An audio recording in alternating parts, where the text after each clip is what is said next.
Light লাগাতে হবে, কতজন বিধবা ভাতা পাচ্ছে না তার বিধবা ভাতা দিতে হবে, কতজনকে বার্ধক্য ভাতা দিতে হবে, এমনি করে কতজনের আবাস যোজনার বাড়ি পাওয়ার যোগ্য সেই লিস্টটাও আপনাদের সামনে করতে হবে। এটা গ্রাম সভা, এটা আপনার অধিকারের মধ্যে পড়ে। আর আপনারা বলুন তো, গ্রাম সভা হচ্ছে কোথাও? এখন আমাদের চাপে পড়ে কিছু কিছু করার চেষ্টা করছে, আইএসএফ এর চাপে পড়ে করছে, কিন্তু এটা আপনাদের অধিকার, আপনাদের জানতে হবে। আপনারা বলুন না, যে লিস্টটা হয়েছিল প্রথমবারের লিস্টটা দুর্নীতিযুক্ত লিস্ট, তো কিভাবে হয়েছে? লিস্টটা প্রধানের বাড়িতে বসে হয়েছে, দেখুন খোঁজ নিয়ে, উপপ্রধানের বাড়িতে বসে হয়েছে, নাহলে ব্লক অফিসে বসে হয়েছে, নাহলে টাকার বিনিময়ে লিস্ট হয়েছে। আর বলুন এটা এই বুথ নম্বর কত? হ্যাঁ, আর যে কোনো একটা বুথের কথা বলছি, বুথে যদি বসে লিস্টটা হতো, আপনারা সবার উপস্থিত থাকতেন, সবার সামনে লিস্ট তৈরি হতো, ওখানে কি আর দুর্নীতি হতো? আমরা যদি সবার সামনে লিস্ট তৈরি করি, আমরা কি চাইবো? আমাদের বুথের সব থেকে যিনি গরিব মানুষ, সব থেকে জরাজীর্ণ যার বাড়ি, তার আগে লিস্টে নাম তুলতাম, তাই তো নাকি? ওখানে আর কোনো দুর্নীতি হতো না। ওরা দুর্নীতি করবে বলেই গ্রাম সভা ডাকে না। গ্রাম সভা আপনার অধিকার, আপনাকে আওয়াজ তুলতে হবে। যে কথা বলছিলাম, সংবিধান সম্পর্কে সচেতন হতে হবে, জানতে হবে।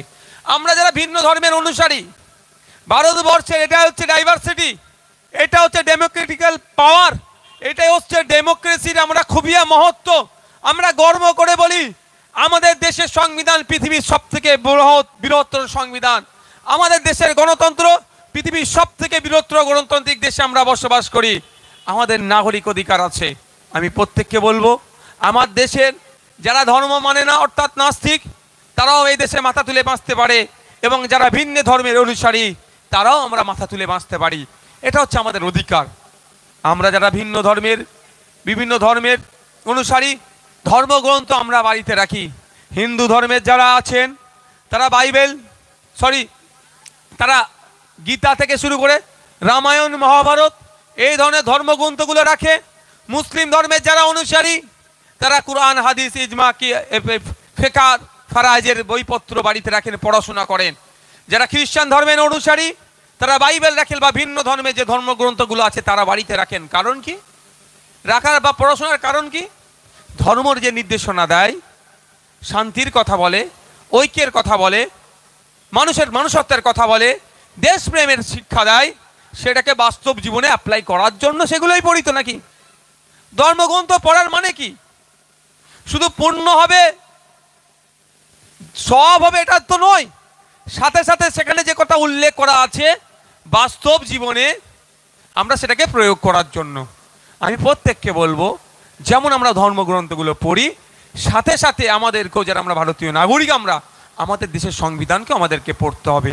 আমাদের দেশের সংবিধান আমাদের বাড়িতে রাখতে হবে একটা করে। সেখানে কি বলা আছে, আপনার অধিকার কি আছে আপনি জানুন, আপনি কত পাচ্ছেন কি পাচ্ছেন না অধিকার সেটা জানতে পারবেন। তাই আপনাদের কাছে অনুরোধ করব, আপনাদের যেমন ধর্মগ্রন্থ প্রত্যেকের বাড়িতে আছে, ঠিক সাথে সাথে আপনারাও দেশের সংবিধান একটা করে বাড়িতে রাখুন। সুবিধা অসুবিধা হলে ধর্মগ্রন্থ খুলে দেখুন, ধর্মগ্রন্থ খুলে যেমন দেখেন, সুবিধা অসুবিধা হলে ঠিক সাথে সাথে সংবিধানের পাতাটা খুলে দেখুন, আপনার অধিকার কি আছেন, কতটা পাচ্ছেন, কতটা পাওয়ার দরকার ছিল।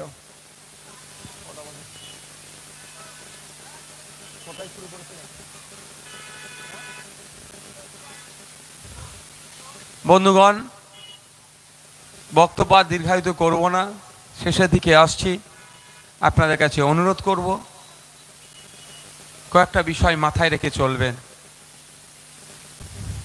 কারণ আজকে বড় কঠিন সময়ের মধ্যে দিয়ে আমরা অতিবাহিত হচ্ছি। কি রাজ্য সরকার, কি কেন্দ্র সরকার মানুষের নাগরিক অধিকার কেড়ে নেওয়ার জন্য অপচেষ্টা করছে। নতুন একটা বিল নিয়ে আসলো কেন্দ্র সরকার, পোস্ট অফিস বিল টাইপের শুনলাম নাম, যে বিলের মধ্যে শাসক চাইলে আপনি যে চিঠি পাঠাচ্ছেন পোস্ট অফিসের মাধ্যমে, সেটাকে বাজেয়াপ্ত করতে পারে, সেটাকে খুলে দেখতে পারে, ওর মধ্যে কি আছে সেটাকে দেখতে পারে। আপনার প্রাইভেসিতে আঘাত দিচ্ছে, এমন বিল নিয়ে আসছে কেন্দ্র সরকার। তাই সময় এসেছে সজাগ সতর্ক থাকতে হবে। আমাদের দেশকে যারা ব্রিটিশদের হাত থেকে মুক্তি করলো, যারা সংবিধান দিল, তাদের আত্মত্যাগ আত্মবলিদানের কথা ভুললে চলবে না। আমি একজন স্বাধীনতা সংগ্রামীর নাম বলবো, আপনারা ভালো করে জানেন আমাকে কেন কি জন্য জেলে রাখা হয়েছিল। আমি যখন জেলে ছিলাম এক স্বাধীনতা সংগ্রামীর জীবনী পড়ছিলাম, শর্ট একদম জীবনী পড়েছে। আমাদের হুগলি জেলায় বাড়ি, শ্রীরামপুরে বাড়ি, শহীদ গোপীনাথ সাহা। শহীদ গোপীনাথ সাহা তিনি তার সময়ে দেখেছিলেন যে ব্রিটিশদের তৎকালীন নগরপাল যে ছিল, সে কলকাতার যিনি নগরপাল ছিলেন সেই সময় ব্রিটিশদের প্রচণ্ড প্রতিহিংসা পরায়ণ, যারা দেশের নামে স্লোগান দিত, ভারতবর্ষের নামে স্লোগান দিত, তাদের উপরে অত্যাচার করত। সেই আমাদের শহীদ গোপীনাথ সাহা টকে টকে ছিল যে ও বেটা ভারতীয়দের উপর অত্যাচার করছে, ওরও হিসাব বুঝাতে হবে। কিন্তু সে সব সময় নিরাপত্তা বেষ্টনীর মধ্যে থাকতো, তাকে সুযোগ পেত না। এমন টকে টকে দেখার পরে তিনি লক্ষ্য করলেন সকালে যখন মর্নিং ওয়াক করতো তখন তার কাছে সেই অর্থে নিরাপত্তা রক্ষীরা থাকতো না। যেমন ভেবেছিলেন দেখার পরে সেই সময় তাকে একদিন সকালে আক্রমণ করেছিল, কিন্তু লক্ষ্যভেদ হওয়ার ফলে তার পরিবর্তে অন্য এক বিদেশি মানুষ মারা গিয়েছিল। তারপর তাকে অ্যারেস্ট করেছিল, দীর্ঘদিন জেলে রেখেছিল।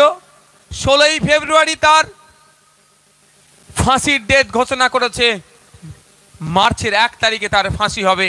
16ই ফেব্রুয়ারি তার রায় হয়েছিল। আপনারা অবাক হবেন কেন এই স্বাধীনতা সংগ্রামীর নাম বলছি। একটা স্বাধীনতা সংগ্রামীর এক দিকে অবদান ছিল। এই স্বাধীনতা সংগ্রামী 16ই ফেব্রুয়ারি ফাঁসির ডেট ঘোষণা হয়েছে, ফাঁসির রায় হয়েছে, 1 তারিখে ফাঁসি হবে। এই স্বাধীনতা সংগ্রামী শহীদ গোপীনাথ সাহা ভয় পেয়ে যায়নি, ব্রিটিশদেরকে মুচলেখা দেয়নি যে হুজুর আমাকে ক্ষমার নজরে দেখুন, আমি আর দেশের হয়ে লড়াই করব না, দেশকে স্বাধীন করার যে প্রতিজ্ঞাবদ্ধ হয়েছিলাম ওটা আর করব না, আমি আপনাদের চাটুকারিতা করব, এটা বলেনি। শহীদ গোপীনাথ সাহা ব্রিটিশদের ফাঁসিকে ভয় পায়নি। 16 ফেব্রুয়ারি তার রায় হয়েছে, 1 তারিখে তার ফাঁসি হয়েছিল। এই স্বল্প সময়ের মধ্যে তার শরীরের কসরত করে তার শরীরে 5 পাউন্ড বাড়িয়ে দিয়েছিল এই স্বাধীনতা সংগ্রামীদের। আমরা কোনোদিন ভুলে যেতে পারি না। তার ফাঁসির কাটে যখন তাকে তুলছে, যেমন গত 27 তারিখে আশফাক উল্লাহ খানের কথা আমরা নাম শুনেছি, যে শহীদ মাত্র 27 বছর বয়সে নিজের জীবনকে উৎসর্গ করে দিয়েছিল। সেই আশফাক উল্লাহ খানকে যখন শহীদ ফাঁসির কাটে যখন তুলছে, ফাঁসির দৌড়ি তখন চুমু খাচ্ছে। তাদের আত্মত্যাগ আত্মবলিদানের ফলে আমরা দেশ পেয়েছি, আমরা স্বাধীন হয়েছি, আমরা ধর্মনিরপেক্ষ সমাজতান্ত্রিক রাষ্ট্র পেয়েছি। দুঃখের বিষয় আজকে এই সব শব্দগুলোর উপরে আঘাত আসছে। মানুষের অধিকার বিভিন্নভাবে বিভিন্ন কৌশলে কেন্দ্র সরকার কেড়ে নিচ্ছে। সময় এসেছে ঐক্যবদ্ধ হতে হবে। ঐক্যবদ্ধ হয়ে 2024 নির্বাচনে ঠিক যেভাবে কেন্দ্রের বিজেপি সরকার এবং পশ্চিম বাংলার তৃণমূল সরকারের বিরুদ্ধে আমরা লড়াই করে দুটো শক্তিকে পশ্চিম বাংলা থেকে পরাজিত করব। প্রস্তুত আছেন তো নাকি ভাই? আপনারা যদি মনে করেন কেন্দ্রের বিজেপি সরকার নির্দিষ্ট একটা ধর্মকে টার্গেট করে অত্যাচার করছে, এটা কিন্তু ভুল হবে। এটা কিন্তু ভুল হবে। কোনো একটা নির্দিষ্ট ধর্মকে টার্গেট করেনি, ভারতীয়দেরকে টার্গেটে নিয়ে নিয়েছে। আপনি বলেন না যে বিলটা পাস হয়েছে পোস্ট অফিস বিল, এই বিলের বলা হচ্ছে আপনি চিঠি পাঠিয়েছেন কাউকে, এখান থেকে হয়তো ফুরফুরা শরীফ যাবে আপনার চিঠিটা, মধ্যিখানে ওরা চাইলে চিঠিটা খুলতে পারে, নিয়ে নিতে পারে, চিঠির মধ্যে কি লিখেছেন আপনি সেটা ওরা দেখতে পারে। তাহলে আপনার আমার প্রাইভেসিতে আঘাত দিচ্ছে তো নাকি? রাইট টু প্রাইভেসিতে আঘাত হচ্ছে নাকি হচ্ছে না? এটা কি শুধু মুসলমান শুধু কি সংখ্যালঘুদের চিঠিটা খুলে দেখবে? যদি মনে করেন শুধু সংখ্যালঘুদের চিঠিটাই খুলে দেখবে, পেট্রোল ডিজেল এখন কত দামে কিনছেন? হ্যাঁ, যে বিজেপি ঝান্ডা নিয়ে ঘুরে তাকেও 100 টাকার কাছাকাছি কিনতে হচ্ছে। এবং কেরোসিনও, আমি অবাক হয়ে যে কেরোসিনও আজকে 100, মানে কি এত দাম হয়ে যাচ্ছে, বলছে ডিজেল কিনে নেবো, দরকার নেই কেরোসিনের, এমন একটা পর্যায়ে চলে যাচ্ছে। তাহলে আমরা কি দেখছি যে বিজেপি ঝান্ডা নিয়ে ঘুরছে তাকেও 100 টাকার কাছাকাছি কিনতে হচ্ছে, আর যারা বিজেপি বিরোধিতা করছে তাদেরকেও কিনতে হচ্ছে। তাহলে মানুষ ক্ষতিগ্রস্ত হচ্ছে। আমাদেরকে মানুষকে ঐক্যবদ্ধ হতে হবে। জাতের নামে ভোট চাইলে তাকে আমাদেরকে বর্জন করতে হবে। জাত ধর্মের নামে ভোট চেয়ে আজকে মানুষ ক্ষতিগ্রস্ত হচ্ছে। আমরা ভোট কার নামে চাইলে তাকে ভোট দেব? যে উন্নয়নের করবে, মানুষের অধিকার যে বুঝিয়ে দেবে, একজন কৃষকের অধিকার যে বুঝাবে, ছাত্র যুবর অধিকার যে বুঝাবে, সরকারি কর্মচারীদের অধিকার যে বুঝাবে,